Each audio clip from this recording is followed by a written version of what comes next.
The Dodo's last flight. In the heart of the Indian Ocean, on an island where time seemed to stand still, there once lived a bird so peculiar, so seemingly invincible in its naivety, that sailors spun tales of its otherworldly nature. But what if the dodo's story wasn't about extinction? What if there was one, a single dodo, who defied the odds and tried to save its kind from vanishing forever? Mauritius, 1661. The forest hummed with life, its emerald canopy swaying gently as the warm breeze carried whispers of a storm brewing far off at sea. Beneath the dense cover, a dodo named Maro prowled cautiously, her bright eyes darting from shadow to shadow. She was unlike the others, smaller, faster, and most importantly, restless. Maro had seen the ships. She had watched the men step ashore, their strange tools glinting in the sun.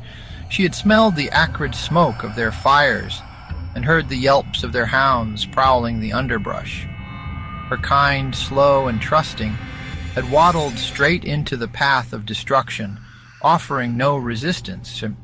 But not Maro.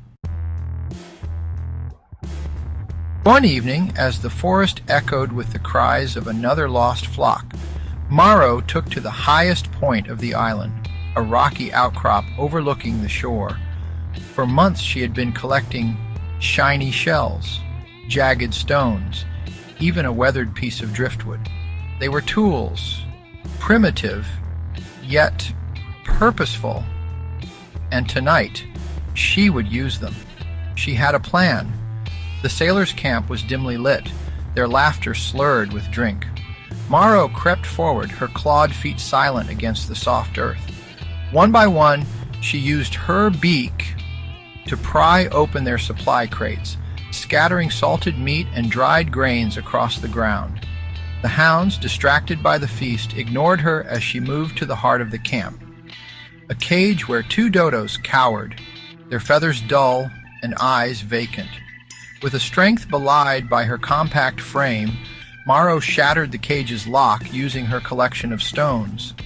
The captives hesitated, but Maro nudged them insistently, her low, guttural call stirring something deep within them.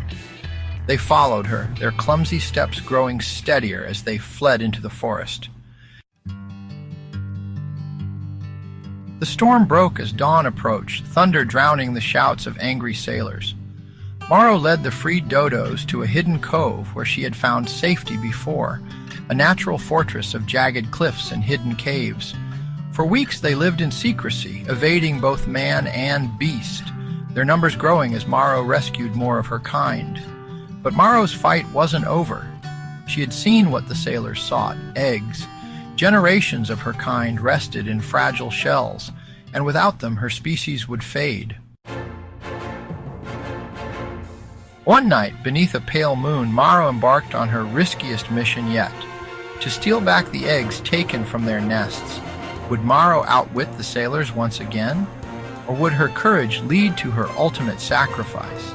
As the island slept, the dodo's fate hung in the balance, waiting for one final act of defiance to decide whether they would live on, not just in legend, but in life. Thanks for watching. Please subscribe.